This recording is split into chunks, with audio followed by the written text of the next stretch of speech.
Welcome to hit TV. నేను మీ నిర్మల. మరి మన తెలుగు రాష్ట్రాలే కాదు, మన ఇండియా అంటేనే సెంటిమెంట్లకు ప్రతిరూపం అని కూడా చెప్తూ ఉంటారు. మరి అందరు కూడా సనాతన ధర్మాన్ని నమ్మే వాళ్ళే ఎక్కువగా అని చెప్తూ ఉంటారు మన తెలుగు రాష్ట్రాలలో. కాబట్టి అందుకు చాలా మందికి చాలా ధర్మ సందేహాలు ఉంటాయి, రకరకాల విచిత్రమైన ధర్మ సందేహాలు ఉంటాయి. కానీ ఈ ధర్మ సందేహాలకు కేవలము గురువు గారు మాత్రమే సమాధానం చెప్పగలరు. ఆ ధర్మ సందేహాలకు ఎలాంటి విపత్తులు అంటే మామూలుగా ఎలాంటి డౌట్లు ఉంటాయి జనాలకు అనేటివి కూడా, డౌట్లన్నిటికి కూడా ఈరోజు క్లియర్ చేయడానికి మన హిట్ టీవీ స్టూడియోలో మన ముందు ఉన్నారు గట్టుపల్లి సురేష్ బాబు గారు, ఐకాన్ ఆస్ట్రాలజర్. అడిగి తెలుసుకుందామా? ఎందుకంటే విచిత్రమైన డౌట్లు వస్తూ ఉంటాయి ఇప్పుడు. అంటే అప్పటి కాలం మనుషులు ఇప్పటి కాలం మనుషులని కాదు, ఎప్పటి కాలం మనుషులైనా ధర్మ సందేహాలు అనేటివి కామన్. కాబట్టి మరి వీటివి ఎలా ఉంటాయి, అసలు ఆ ధర్మ సందేహాలకు సొల్యూషన్ ఏంటో అడిగి తెలుసుకుందాం. నమస్తే గురుగారు. జై శ్రీమన్నారాయణ. ఎలా ఉన్నారు గురుగారు? బాగున్నాండి, మీరు ఎలా ఉన్నారు? చాలా చక్కగా ఉన్నాము. కాకపోతే చాలా మందికి అంటే మా హిట్ టీవీ స్టూడియోలో మీ ఇంటర్వ్యూస్ అన్నీ కూడా చూస్తున్నారు. మీరు చెప్పే ప్రతి ఒక్క నెలలో రాశి ఫలాలను కూడా చూస్తూ ఉన్నారు. చాలా మంది కామెంట్లు పెడుతూ ఉన్నారు. అందరికీ చాలా డౌట్లు వస్తూ ఉన్నాయి. కాబట్టి ముఖ్యంగా కొన్ని ధర్మ సందేహాలు ఉన్నాయి. ఆ ధర్మ సందేహాలు కూడా వాళ్ళ మేరకే, ప్రేక్షకుల మేరకే. అంటే నిజమైన భక్తుడికి నిజంగా ఎలాంటి లీలలు చూపిస్తాడు దేవుడు అనేది ఉంది. అంటే నిజమైన భక్తులు అబద్ధ భక్తులు అని కాదు, కొంతమంది చాలా నమ్ముతూ ఉంటారు. మరి వాళ్ళందరికీ కూడా నిజమైన భక్తులకి ఎలాంటి లీలలు చూపిస్తాడు దేవుడు అనే సందేహాలు కూడా ఏర్పడుతున్నాయి. ఏం చెప్తారు?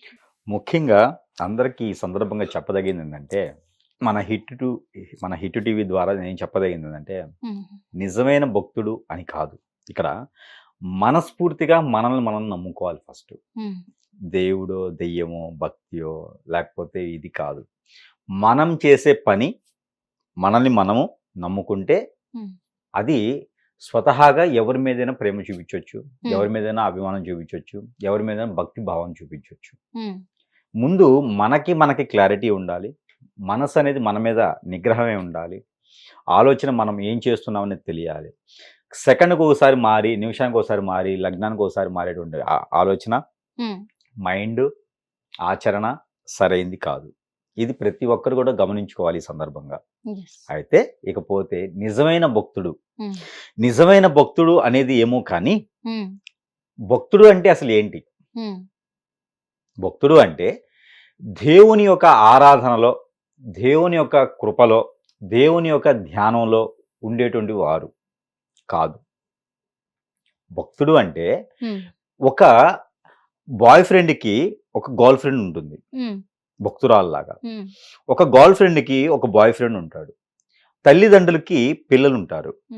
ఇది వారి వారి పరిస్థితి ప్రకారంగా, వారి వారి రిలేషన్ ప్రకారంగా వారు పెట్టుకునేటువంటి పేరు. ఇది దేవుని దగ్గరికి రాగానే భక్తుడైపోతాడు ఈయన. అదే ప్రేమానురాగాలు, అదే ఆలోచన, అదే ఆప్యాయత, అంతే కదా. ఇప్పుడు దేవుడి కన్నా కూడా ఎక్కువ ఎవరితో ఉంటాడు ఒక మనిషి? వారు ఎవరికైతే ఇష్టమో వారితోనే ఎక్కువ ఉంటాడు, వారితోనే ఎక్కువ ఆలోచనలు ఉంటాయి. అప్పుడు మంచి భక్తుడు, చెడ్డ భక్తుడు, లేకపోతే గొప్ప భక్తుడు ఏముంది? ఇప్పుడు తల్లిదండ్రులు అంటే ఇష్టం ఉంటుంది ఒక వ్యక్తికి, ఎప్పుడు తల్లిదండ్రుల గురించి ఆలోచిస్తాడు. భార్య ఉంటుంది, ఎప్పుడు భార్య గురించి ఆలోచిస్తాడు, నేను ఇంకా ఏమైనా చేయాలేమో, ఏమైనా చేస్తే బాగుండు. దేవుడితో గొడవ ఉంటుంది, దేవునితో మొక్కుబడి ఉంటుంది, దేవునితో భక్తి కొలుస్తాడు. అది ఎప్పుడు? రోజు మొత్తం మీద 10 నిమిషాలే. ఇక ప్రతిసారి కూడా దేవుడా కాపాడు అనుకోడు, ఈయన పని చేసుకుంటాడు కదా. అయితే అలాంటి వారికి ముందు మనల్ని మనం నమ్ముకోవాలి. ముఖ్యమైనటువంటి పని ఏంటంటే ముందు మనల్ని మనం నమ్ముకోవాలి. అప్పుడే ఎదుటి వాళ్ళని మనం నమ్మగలుగుతాం, ప్రేమించగలుగుతాం, ఆరాధించగలుగుతాం. ఇది ముఖ్యమైనది. మరొకటి, ఏదైతే మనం అనుకున్నటువంటిది ఒక బాయ్ ఫ్రెండ్కి గర్ల్ ఫ్రెండ్గా, గర్ల్ ఫ్రెండ్కి బాయ్ ఫ్రెండ్గా ఉండేది భక్తి భావం. ఇకపోతే నిజమైన భక్తుడు, ఇవే కదా భక్తి భావం. అయితే ప్రేమ, అనురాగం, ఆప్యాయత ఇవన్నీ కూడా భక్తి భావం కింద సంబంధించినయే. కాకపోతే అప్పుడు వారికి చేసేటువంటి విధానం ఇలా ఉంటుందన్నమాట. ఎలాగా? ప్రేమ ఎక్కువగా ఉందంటే ఆ మనిషి కోసం ఏదైనా చేస్తారు, కోపం ఎక్కువగా ఉన్నా కూడా ఆ మనిషి కోసం ఏదైనా చేస్తారు, అంతే కదా. అయితే దేవుడి మీద మనం చేసేటువంటి ధ్యానం ఏదైతే ఉందో అది దేవుణ్ణి నమ్మటం కాదు, ముందు మనం నమ్ముకోవాలి. ఇకపోతే మీరు అడిగింది ఏంటి క్వశ్చన్? నిజమైన భక్తుడికి ఎలాంటి లీలలు చూపిస్తూ ఉంటాడు? ఎస్, ఇలాంటి లీలలు, ఈ లీలలు అనే దానికి మళ్ళీ క్వశ్చన్ అడిగి మిమ్మల్ని. అయితే ఇప్పుడు ఒక బాయ్ ఫ్రెండ్ ఒక గర్ల్ ఫ్రెండ్ ఉంటారు. అంటే దేవుడి గురించి మాట్లాడుతుంటే బాయ్ ఫ్రెండ్ గర్ల్ ఫ్రెండ్ అంటారు ఏంటంటే దేవుడికి భక్తుడికి అనుసంధానం అదే. దేవునికి భక్తునికి అనుసంధానం అయినది అమెరికా దర్బార్వతి కాదు. దేవునికి భక్తికి అనుసంధానం అయినది ఈ యొక్క భక్తి భావమే, ఈ యొక్క ఆలోచనలో లీలలే. అయితే ఈ గర్ల్ ఫ్రెండ్ కోప్పడుతుంది, గొడవాడుతుంది. అలాంటప్పుడు ఈ అబ్బాయి ఏం చేస్తుంటాడు, ఒకవేళ ఈ అబ్బాయి కోప్పడి గొడవాడుతూ ఉంటాడు, ఆ అమ్మాయి ఏం చేస్తుంటది, బతులాడుకోవడమో లేకపోతే ఇద్దరు కొట్టుకోవడమో, ఇద్దరు కొట్లాడుకోవడమో, బతులాడుకోవడమో, లేకపోతే గొడవపడి వెళ్ళిపోవడమో. దేవుడికి భక్తుడికి కూడా అలాంటి అనుసంధానం ఉందంటారు. లీలలు అంటే ఆయన దృష్టిలో అంటే ఏదైనా ఒకటి కూడా గమనించుకోండి, మనము సంస్కృతమో సాంస్క్రిటో లేకపోతే వేరే లాంగ్వేజ్ చెప్పామనుకోండి, మన ప్రజలకి ఏంటంటే అర్థం కావడం చాలా తక్కువ. అంటే చాలా మేధావతత్వంతో ఉంటారు, కానీ కొన్ని విషయాలు వాళ్ళ ధోరణులలో వెళ్ళి మనం చెప్పాలి. వారికి girl friend boy friend language లో చెప్తే వారికి ఖచ్చితంగా అర్థమవుతుంది, నాకు కూడా అర్థమవుతుంది. భక్తుడికి భావనలో చాలా మంది ఉంటారు అనేది మనం చెప్పలేం. ఈ రోజు భక్తుడు అంటే ఎలా ఉందంటే ప్రతి ఒక్కరు ఒకరే ఆలయానికి వెళ్తారని లేదు. కొంతమంది మసీదుకి వెళ్తారు, చర్చికి వెళ్తారు. ఇది హిందువులకు సంబంధించిన మనకు అవసరం లేదంటారు. అంటే ఈయన భక్తి వేరు ఆయన భక్తి వేరు కాదు, మళ్ళీ భక్తి ఒకటే ఉంటుంది. అందుకని అలా అనే కన్నా ఒక భక్తురాలిగా గర్ల్ ఫ్రెండ్ ఉంటే ఒక భక్తుడిగా బాయ్ ఫ్రెండ్ ఉంటారు కదా. ఇక్కడ వీళ్ళిద్దరి మధ్య గొడవ ఆడుకుంటారు, కొట్లాడుకుంటారు, తిట్టుకుంటారు, సమస్యలు వస్తాయి, కానీ వాళ్ళిద్దరు విడిపోతారా? కానీ ఆ మనస్సరతలు అయితే ఖచ్చితంగా ఉంటాయి. దేవునికి భక్తునికి మధ్యలో కూడా ఇలానే ఉంటుంది. ఆ దేవుడు పరీక్షిస్తాడు. ఎలాంటి పరీక్షిస్తాడంటే, దేవుడా నీ ఎగ్జామ్ లో పాస్ అవ్వాలి, ఎగ్జామ్ లో పాస్ అవుతామా లేదో పక్కన పెట్టేయండి. మన నమ్మకం ఏంటంటే దేవుడు చెప్పేశాను అయిపోతుంది అనుకొని ఈయన కళ్ళు మూసుకొని అలా పడుకోడు, చదువుతాడు, ధ్యానంగా ఉంటారు. ఎందుకంటే దేవుడికి మాట ఇచ్చాడు కదా, దేవుడా చూసుకొని. దేవుడు చూడాలంటే నువ్వు చదవాలి కదా, నువ్వు చదవాలి, నువ్వు ఎగ్జామ్ అటెండ్ అవ్వాలి. అంటే అక్కడ చెప్పేశాడు, ఆయన చూసుకుంటాడు. ఆయన చూసుకుంటాడు కదా అని చెప్పి పెన్ను తీసుకొని ఎగ్జామ్ హాల్కి వెళ్ళరు, గట్టిగా చదువుకుంటాడు, చదువుకుని ఎగ్జామ్ హాల్కి వెళ్తాడు. ఈయనకు స్ట్రెస్ ఉంటుంది, అరే చెప్పలేదే అని. ఆ చెప్పేశాడు కదా, ఇక్కడ మైండ్లో ఇది పోతుంది. అప్పుడు చదువుకునే దాని మీద ధ్యాస పెడతారు, ధ్యాస పెట్టి ఎగ్జామ్ రాస్తారు, ఎగ్జామ్ లో పాస్ అవుతారు. అది దేవుడి మీద ఉన్నటువంటి నమ్మకం, దేవుడే చేశాడు అని. ఎగ్జామ్ రాసింది ఈయన, రుద్దింది మాస్టర్, మార్కులు ఇచ్చేది మాస్టర్, కానీ దేవుడు చేశాడు అంటే మనకు నమ్మకం అనేది ముందు మనమే మనకుంటే ఎదుటి వారి మీద నమ్మకం ఉంటుంది, ఆ నమ్మకమే కాపాడుతుంది. ఇకపోతే లీలలు, ఈ లీలలు అనేది నమ్మిన వ్యక్తిని ఇబ్బంది పెట్టడం అనేది సహజంగా ఉండేటువంటి తత్వం. ఒక భార్య భర్త ఉంటారు, ఇక్కడ భార్య భర్తని తీసుకోవాలి, లవర్స్ అయిపోయింది, ఇక్కడ భార్య భర్తలు ఉంటారు. ఇది బాధ్యత. ఏం బాధ్యత ఉంది? భార్యకు భర్తకో భర్తకి భార్యకో ఒక బాధ్యత రకంగా అన్నం ఉండాలి, పెట్టాలి. అంటే ఈ రోజు సాంప్రదాయం అయితే పక్కన పెట్టేద్దాం, మామూలుగా అయితే అన్నం వండాలి, కూరలు వండాలి, లేకపోతే భోజనం రెడీ చేసేయాలి, భర్తకి పెట్టాలి. భర్తకి భార్యకి సంబంధించినటువంటి ఏదైతే ఉందో తీసుకొచ్చి ఇవ్వాలి. మన పూర్వీకుల కాలంలో జరిగేటువంటి విధానం ఇది. భార్య భర్తలు ఇద్దరు ఒకటిగా ఉండేసి వారికి అన్యోన్యంగా ఉండేసి బాధ్యత ప్రకారంగా మనం చేసుకోవాలి. భార్యని జాగ్రత్త కాపాడుకోవాలి, భర్తని జాగ్రత్త సుఖంగా చూసుకోవాలి. ఇలాంటి విధానాలు ఉంటాయి. అలానే భక్తుడికి దేవునికి మధ్యలో ఇలాంటి అనుసంధానం అనేది ఉంటుంది. భార్య అలుగుతుంది, భార్య ఇబ్బంది పెడుతుంది, భార్య ఫలాంది కావాలి అని చెప్తుంది. ఇప్పుడు శారీయో గోల్డో ఏదో కోరికలు ఉంటాయి, ఆ కోరికలు కావాలని చెప్పినప్పుడు ఈ భర్త అనేది ఇబ్బంది పడతారు, భర్త కావచ్చు భార్య కావచ్చు.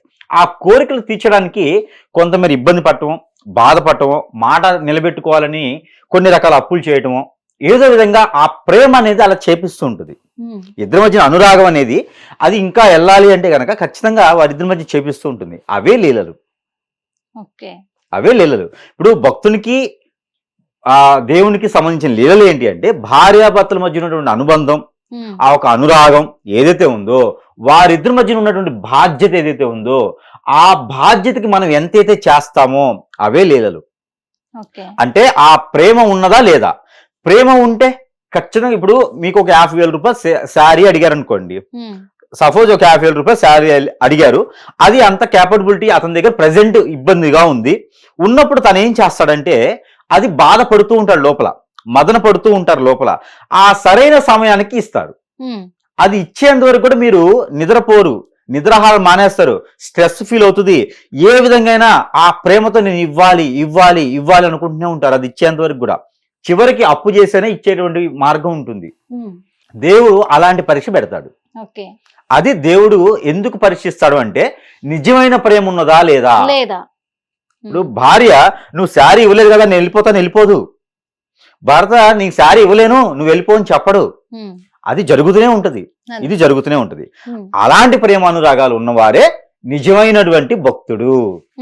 అందుకని దేవుడి కన్నా కూడా ఇంట్లో ఉన్నటువంటి రిలేషన్స్ అంటే రిలేషన్స్ అంటే బయట అఫైర్స్ కాదండి. ఇంట్లో అంటే ఇంట్లో భార్య, భర్త, తల్లి, తండ్రి, పిల్లలు, ఇది ఒక కుటుంబం. ఈ రోజు ఉన్న దానికి ఒక ఫ్యామిలీ.